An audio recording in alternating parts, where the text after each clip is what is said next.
ناظرین کرام، اگلا پروگرام فقہی مسائل شریعت اسلامیہ کے مسائل سے آگاہ کرنے کے لیے مختلف عناوین پر مختلف مفتیان کرام روزانہ فقہی مسائل پیش کر رہے ہیں۔ آج کا عنوان زکوٰۃ کی فرضیت و فضیلت، جسے پیش کر رہے ہیں مفتی عبد المہیمن اظہر قاسمی، نائب صدر صفا بیت المال انڈیا۔ الحمدللہ رب العالمین والصلاة والسلام علی سید المرسلین محمد وآلہ وصحبہ اجمعین، اما بعد فاعوذ باللہ من الشیطان الرجیم، بسم اللہ الرحمن الرحیم، والذین یکنزون الذہب والفضہ ولا ينفقونها فی سبیل اللہ فبشرهم بعذاب علیم یوم یحمى علیہا جباہہم وجنوبہم وظہورہم ھذا ما کنزتم لانفسکم فذوقوا ما کنتم تکنزون۔ صدق اللہ العظیم۔ بزرگان محترم، اللہ تعالیٰ نے جس طرح اہل ایمان پر نماز اور روزے کو فرض کیا ہے، اسی طرح اس امت کے مالداروں کے لیے زکوٰۃ فرض قرار دی گئی ہے۔ یہی وجہ ہے کہ نبی رحمت حضرت محمد الرسول اللہ صلی اللہ علیہ وسلم جب مختلف علاقوں میں مختلف افراد کو بحیثیت مبلغ روانہ کیا کرتے تھے اور مدینہ المنورہ سے دور دراز کے علاقوں میں انہیں بھیجا کرتے تھے تاکہ ان علاقوں میں پہنچ کر وہ وہاں کے باشندوں کو اور وہاں کے رہنے والوں کو دین کی دعوت دیں اور اسلامی تعلیمات سے آراستہ کریں، تو اس دعوتی دورے پر بھیجتے ہوئے، اس مقصد کے لیے روانہ کرتے ہوئے نبی رحمت صلی اللہ علیہ وسلم اولین طور پر جو ہدایات انہیں دیا کرتے تھے وہ یہی تھی کہ جب تم اس علاقے میں پہنچو تو سب سے پہلے وہاں کے رہنے والوں کو اسلام کی تعلیم دو، سب سے پہلے انہیں اللہ کے سلسلے میں اور اللہ کے رسول صلی اللہ علیہ وسلم کے سلسلے میں بتاؤ، اور جب وہ اسے قبول کریں تو دوسرے مرحلے پر انہیں نماز کی تعلیم دو، اور جب نماز کو وہ قبول کریں تو پھر انہیں بتاؤ کہ اللہ نے ان کے اموال میں زکوٰۃ فرض کی ہے کہ وہ زکوٰۃ ان کے مالداروں سے لی جاتی ہے اور ان کے غریبوں میں اس مال کو تقسیم کیا جاتا ہے۔ قرآن مجید میں بھی موقع بموقع اللہ تعالیٰ نے جہاں نماز کا حکم دیا ہے وہیں زکوٰۃ کا بھی حکم دیا ہے کہ اقیموا الصلاۃ وآتوا الزکاۃ، کہ نماز قائم کرو، کہ نماز بدنی عبادت ہے کہ اس عبادت کے ذریعے تم اپنے بدن کو رب ذوالجلال کی جانب متوجہ کرتے ہو، اور پھر ساتھ ہی ساتھ یہ بھی حکم دیا گیا کہ آتوا الزکاۃ، زکوٰۃ ادا کرو، کہ زکوٰۃ ایک خالص مالی عبادت ہے کہ اس مال کے ذریعے تم اپنے تابع ہونے کا اللہ کے سامنے اظہار کرتے ہو اور اس کے ذریعے تم اپنے بقیہ مال کو صاف و ستھرا اور پاکیزہ کرتے ہو۔ زکوٰۃ ایک ایسا حکم ہے اور ایک ایسا رکن ہے کہ جو شخص اس کی فرضیت کا انکار کرتا ہے، اس کی رکنیت کا انکار کرتا ہے، بالاتفاق وہ دائرہ اسلام سے خارج ہے۔ یہی وجہ ہے کہ نبی رحمت حضرت محمد الرسول اللہ صلی اللہ علیہ وسلم کے اس دنیا سے پردہ فرمانے کے بعد ایک جماعت کھڑی ہوئی تھی، اور ایک جماعت نے بغاوت اور سرکشی کی تھی، اور انہوں نے اعلان کیا تھا کہ اب ہم زکوٰۃ ادا نہیں کریں گے۔ حضرت ابو بکر رضی اللہ عنہ نے برموقع ان کا مقابلہ کیا تھا اور اعلان جہاد ان کے ساتھ کیا تھا، اور اس بات کا اعلان کیا تھا کہ اگر وہ ایک اونٹ کی رسی بھی جو حضور اکرم صلی اللہ علیہ وسلم کے زمانے میں بطور زکوٰۃ کے وہ ادا کیا کرتے تھے، اگر وہ اس کو ادا نہ کریں گے تو میں ان سے جہاد کروں گا اور میں ان سے جنگ کروں گا۔ یہ ممکن نہیں ہے کہ ابو بکر زندہ رہے اور دین میں کسی طرح کی کوئی کمی پیدا ہو جائے۔ اس سے معلوم یہ ہوتا ہے کہ زکوٰۃ اسلام کا ایک لازمی رکن ہے، اور جو شخص اس کی رکنیت سے انکار کرتا ہے وہ بالاتفاق دائرہ اسلام سے خارج ہے۔ زکوٰۃ اللہ رب العزت نے مالداروں کے مال میں ادا کی ہے، اور اس زکوٰۃ کے نظام کے ذریعے اللہ تعالیٰ نے پوری دنیا میں ایک ایسا پیارا نظام پیدا کیا ہے جس کے ذریعے انسان اپنی معیشت کو مستحکم کر سکتا ہے۔ چونکہ اللہ تعالیٰ نے اس دنیا میں اور اس کائنات میں ہر انسان کو اور ہر جاندار کو دوسرے کا محتاج بنایا ہے، ہر شخص اپنی زندگی کے اندر دوسرے کا محتاج ہے، اور رب ذوالجلال کے علاوہ پوری کائنات میں کوئی ذات ایسی نہیں ہے جو اس بات کا اعلان کر دے کہ میں اپنی ذات میں کسی کا محتاج نہیں ہوں اور مجھے کسی کی ضرورت نہیں ہے۔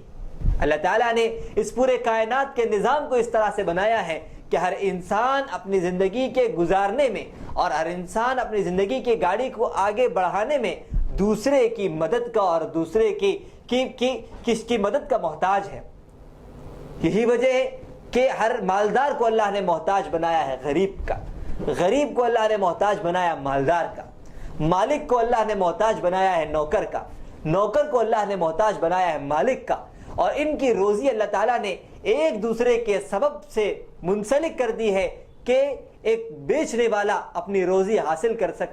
سکتا ہے خریدنے والے کے ذریعے، اور خریدنے والا اپنی ضروریات کی تکمیل کر سکتا ہے بیچنے والے کے ذریعے. اگر بیچنے والے نہ ہو تو خریدنے والوں کی ضروریات مکمل نہ ہوں گی، اور اگر خریدنے والے نہ ہو تو بیچنے والوں کے مقاصد مکمل نہیں ہوں گے، اور بیچنے والے اپنی کمائی کو حاصل نہیں کر پائیں گے. اس طرح سے اللہ تعالیٰ نے ایک پورا نظام بنایا ہے. اس نظام میں کچھ ایسے لوگ ہیں جنہیں اللہ رب العزت نے معذور اور مفلوج بنایا ہے.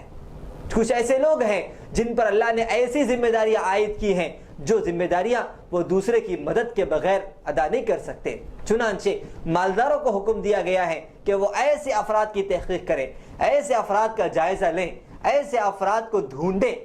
ان میں وہ بھی ہوں گے جو اپنی ضروریات کو بتائیں گے، اپنی ضروریات کا اظہار کریں گے اور اپنی ضروریات مانگ کر دوسروں سے حاصل کریں گے. اور کچھ ایسے بھی لوگ ہوں گے جو اپنی عفت کے خاطر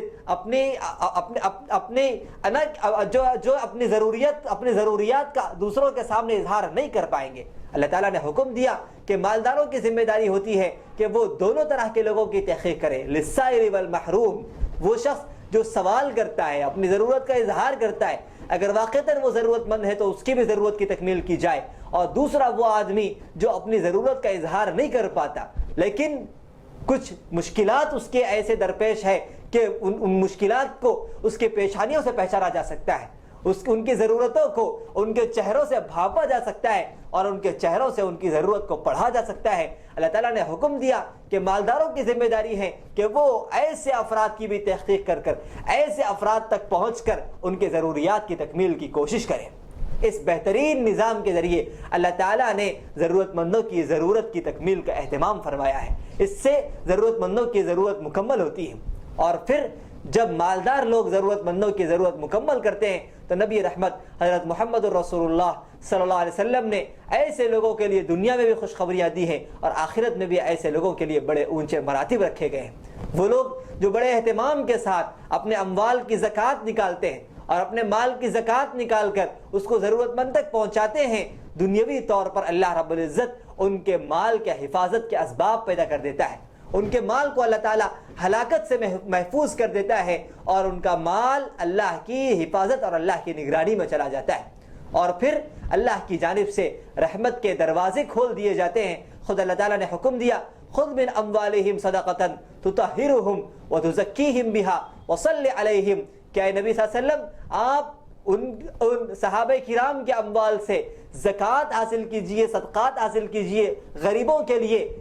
اور اس کا مقصد یہ ہے اور اس کا فائدہ یہ ہے کہ یہ مال ان کی پاکی کا کام کرتا ہے، وتزکیہم، ان کے دلوں کی صفائی کا کام کرتا ہے. اور پھر اے نبی جب یہ اپنے صدقات کو ادا کریں تو آپ ان کے لیے رحمت کی دعا کیجئے. اس صدقے کا ادا کرنا ان کے لیے رحمت کا باعث ہوگا. اس صدقے کا ادا کرنا اللہ کے غضب کو ان کے لیے ٹھنڈا کرنے کا باعث ہوگا. حضور اکرم صلی اللہ علیہ وسلم نے ارشاد فرمایا کہ ان الصدقۃ لتطفئ غضب الرب، کہ صدقہ اللہ کے غصے کو ٹھنڈا کرتا ہے. موقع بموقع جو کوتاہیاں ہم سے سرزد ہوتی ہیں، صدقات کے ذریعے اللہ تعالیٰ کی ناراضگی کو ہم اس سے دور کر سکتے ہیں. تو صدقے کا ایک بڑا فائدہ یہ ہے، زکوٰۃ کا ایک بڑا فائدہ یہ ہے کہ اللہ کی رحمت ہماری جانب متوجہ ہوتی ہے، رحمت کے دروازے ہمارے لیے کھول دیے جاتے ہیں، اللہ کا غضب ہمارے سلسلے میں ٹھنڈا ہوتا ہے، اور آخرت میں اس صدقے کی بنیاد پر اللہ کی جانب سے بڑے انعامات سے نوازا جاتا ہے، اللہ کی جانب سے بڑے اکرامات سے نوازا جاتا ہے.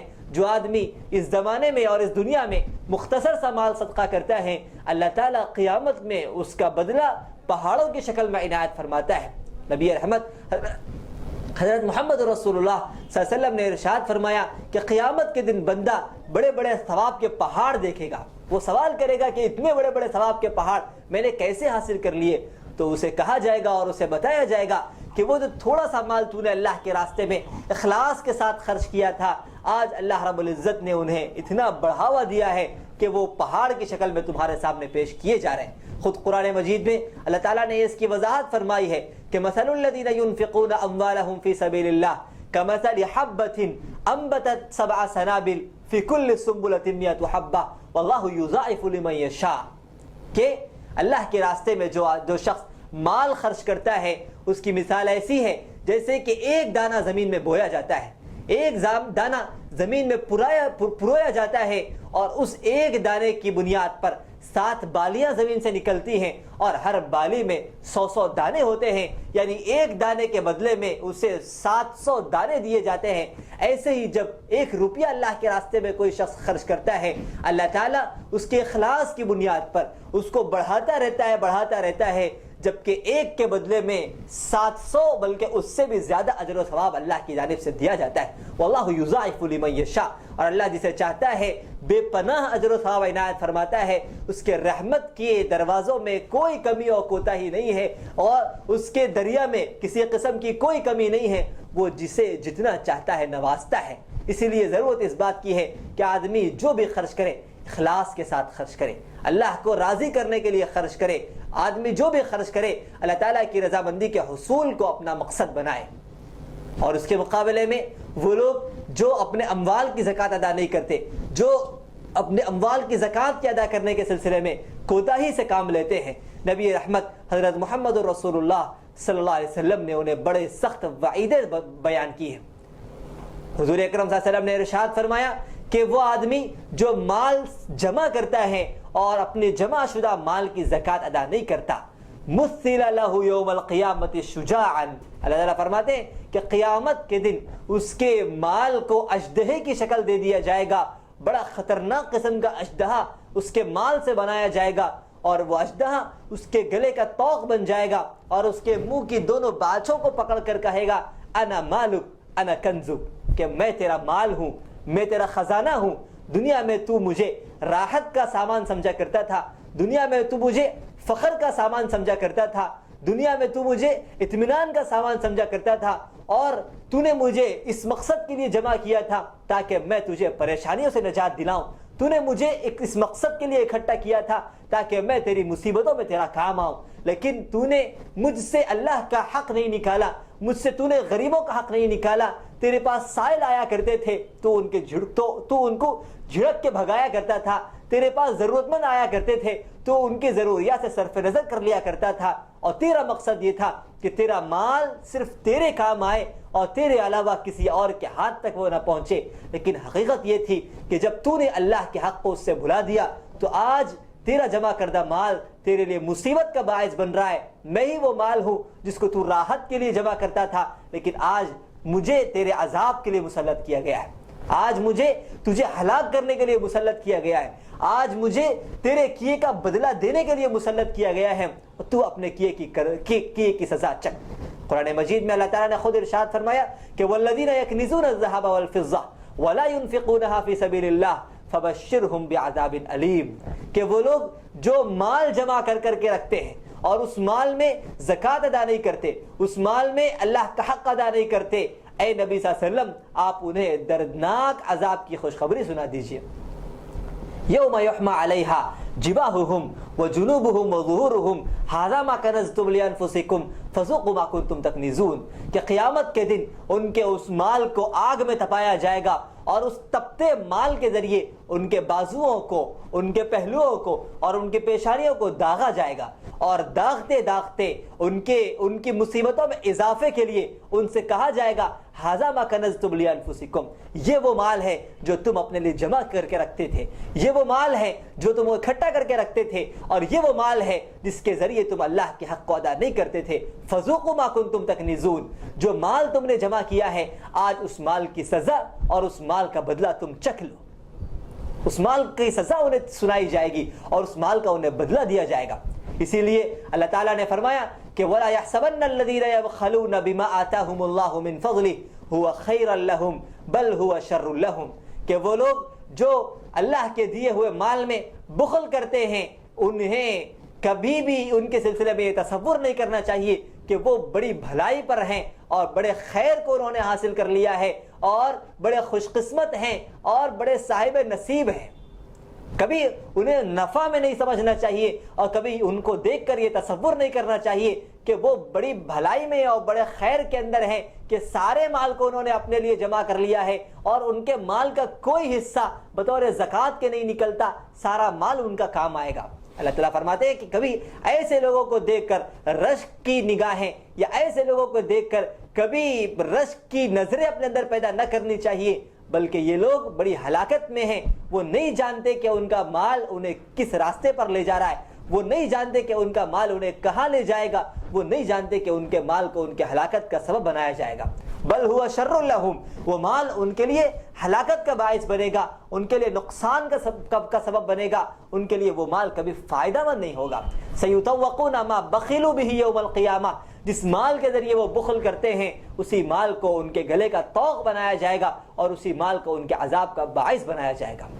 اخروی طور پر اس مال کے ذریعے انہیں سخت سزائیں دی جائیں گی، اور دنیاوی طور پر وہ زکوٰۃ جو وہ ادا نہیں کرتے، اس زکوٰۃ کے ادا نہ کرنے کی وجہ سے ان کے بقیہ مال کو تباہی اور ہلاکت کے نظر کر دیا جائے گا۔ وہ مال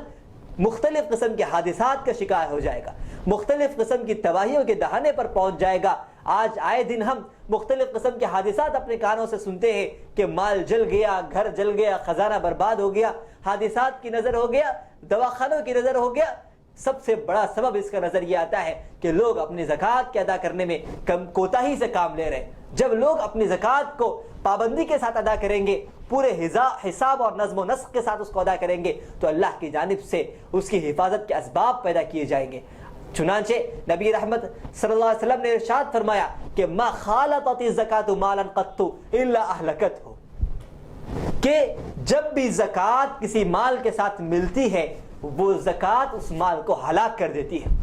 محدثین نے اس کے دو مطلب بیان کیے ہیں۔ ایک مطلب تو یہ ہے کہ وہ آدمی جو مالدار ہے اور مالدار ہونے کے باوجود زکوٰۃ کو اپنے مال سے الگ نہیں کرتا، مالدار ہونے کے باوجود زکوٰۃ کے اس پر واجب ہونے کے باوجود زکوٰۃ کے بقدر مال اپنے مال سے نکال کر غریبوں تک نہیں پہنچاتا، بلکہ زکوٰۃ کے واجب ہونے کے باوجود زکوٰۃ کے مال کو اپنے مال کے ساتھ ملائے رکھتا ہے۔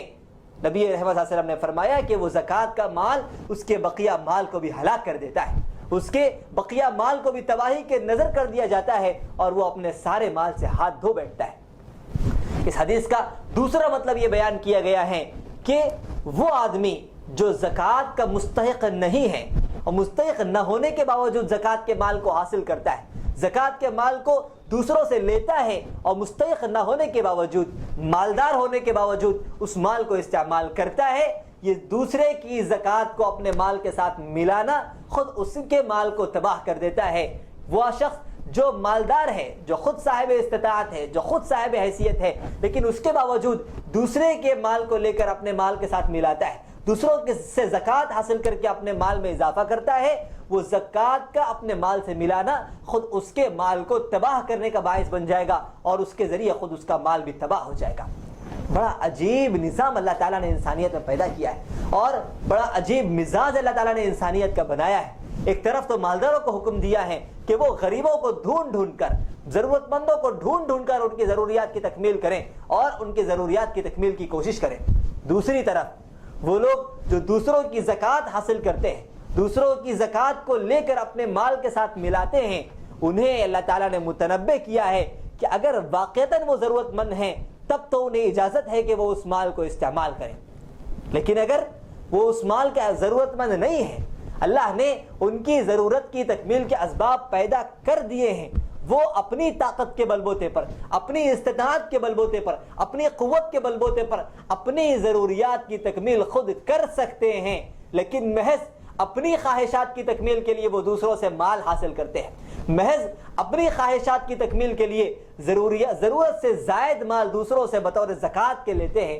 نبی رحمت حضرت محمد الرسول اللہ صلی اللہ علیہ وسلم نے انہیں متنبہ کیا ہے کہ ان کا یہ عمل دنیاوی طور پر ان کے لیے ہلاکت کا باعث ہوگا، اور قیامت کے دن ان کا یہ عمل ان کے لیے مشکلات کا سبب بنے گا۔ قیامت کے دن ایسے آدمی کے لیے ان کا مال انہیں زخمی کرنے کا باعث بنے گا جو ضرورت مند نہ ہونے کے باوجود دوسروں سے مال زکوٰۃ حاصل کیا کرتے تھے، دوسروں سے صدقے کا مال حاصل کیا کرتے تھے اور اسے کھایا کرتے تھے۔ اسی لیے بزرگان محترم، اس مزاج کو شریعت کے سمجھنے کی ضرورت ہے۔ شریعت نے ایک طرف تو مالداروں کو حکم دیا ہے کہ وہ اپنے مال کی زکوٰۃ ادا کریں، دوسری طرف شریعت نے لوگوں کے اندر گداگری کا مزاج نہیں پیدا کیا، لوگوں کے اندر سوال کرنے کا مزاج نہیں پیدا کیا، بلکہ بار بار انہیں حکم دیا گیا کہ وہ حتی الامکان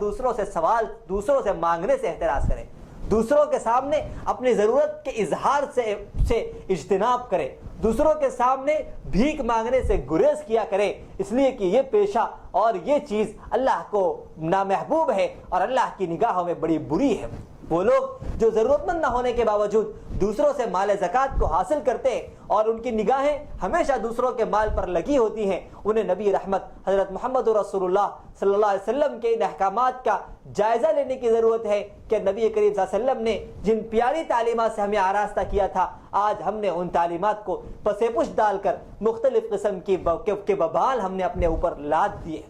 اسی لیے ایک طرف تو زکوٰۃ کے دینے والوں کو اس بات کی فکر کرنی ہے کہ ہم اپنے مکمل مال کی زکوٰۃ ادا کریں، دوسری طرف زکوٰۃ کے لینے والوں کو بار بار اپنا جائزہ لینا ہے کہ کیا زکوٰۃ کے لیے بغیر ہماری ضرورت کی تکمیل ہو رہی ہے یا نہیں ہو رہی۔ اگر زکوٰۃ کے لیے بغیر ہم اپنی ضرورت کی تکمیل کر پا رہے ہیں تو پھر یاد رکھنا چاہیے کہ ہم اس مال کے حاصل کرنے کے ذریعے ضرورت مندوں کی ضرورت کو مار رہے ہیں، ضرورت مندوں کے حق کو مار رہے ہیں، اور ان کے حق مار کر ہم ضرورت مند نہ ہونے کے باوجود اس مال کو حاصل کر رہے ہیں۔ اس سلسلے میں انہیں اللہ کا خوف پیدا کرنا چاہیے۔ اور تیسری بات یہ ہے کہ زکوٰۃ ادا کرنے کے سلسلے میں ہمیں اس کے آداب کی رعایت کرنی چاہیے، اس کے جو آداب اللہ رب العزت نے بیان کیے ہیں ان آداب کو ملحوظ رکھنا چاہیے۔ اس کا ادب سب سے پہلے اللہ رب العزت نے یہ بیان فرمایا ہے کہ قول معروف ومغفرۃ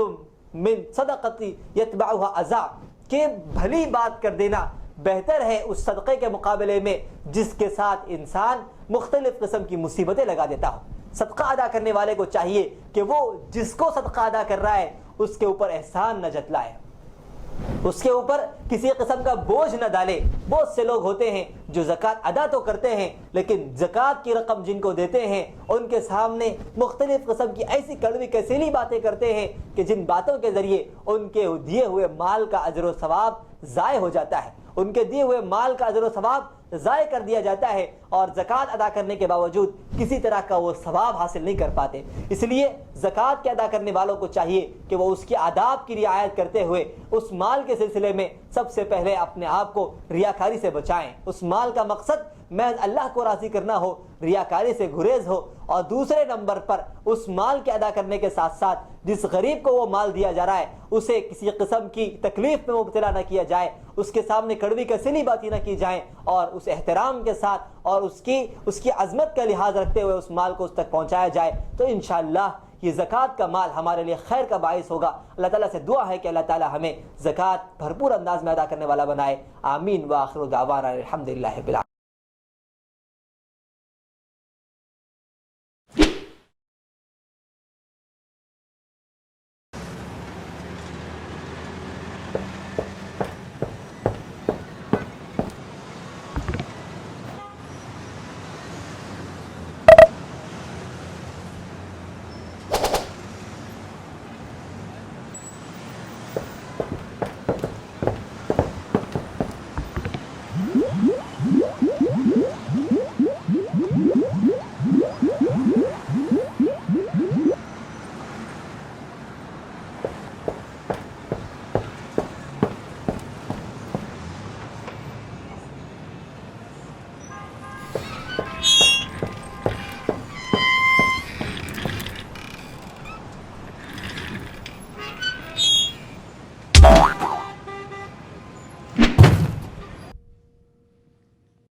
أعوذ بالله من الشيطان الرجيم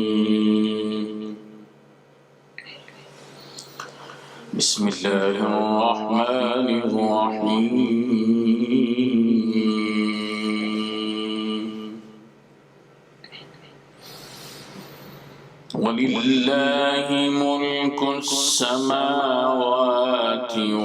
والأرض والله على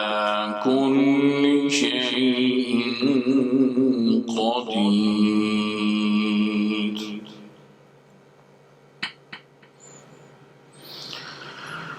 إن في خلق السماوات والأرض واختلاف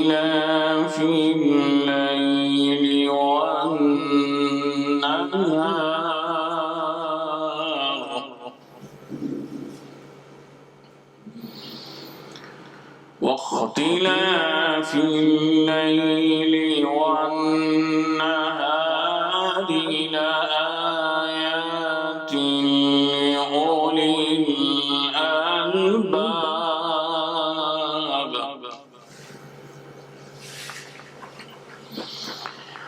الذين يذكرون الله قياما وقعودا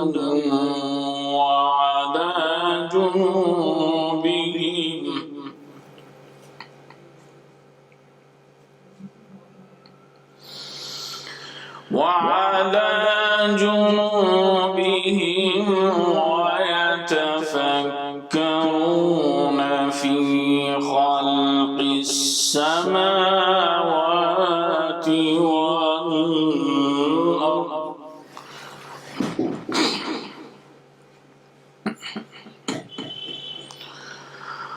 ربنا ما خلقت هذا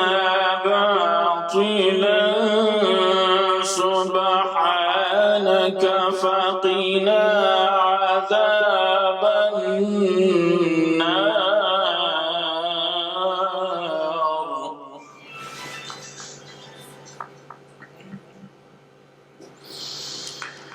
ربنا إنك من تدخل النار فقد أخزيته وما للظالمين.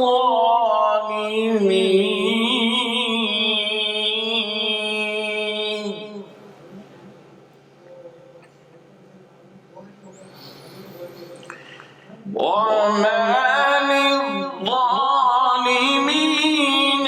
من أنصار.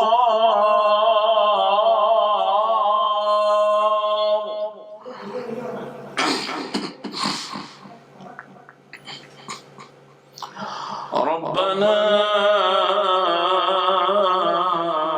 إننا سمعنا مناديا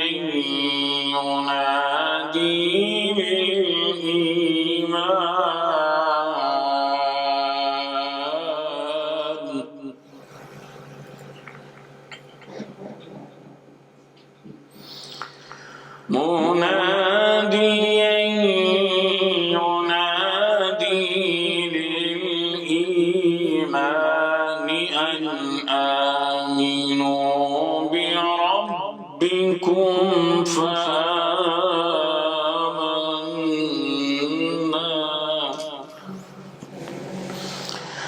ربنا فاغفر لنا ذنوبنا وكفر عنا سيئاتنا وتوفنا مع الأبرار.